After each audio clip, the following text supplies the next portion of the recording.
بسم اللہ الرحمن الرحیم۔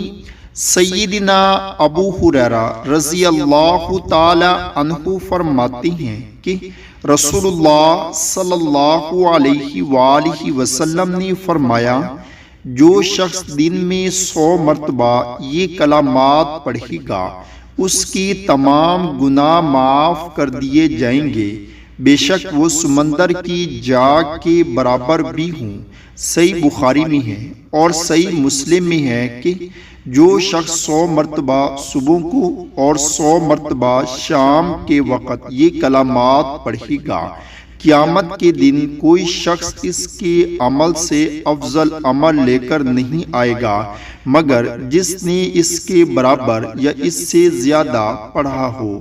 سبحان اللہ و بحمدہ، سبحان اللہ و بحمدہ، صبح شام 100 مرتبہ پڑھا کریں۔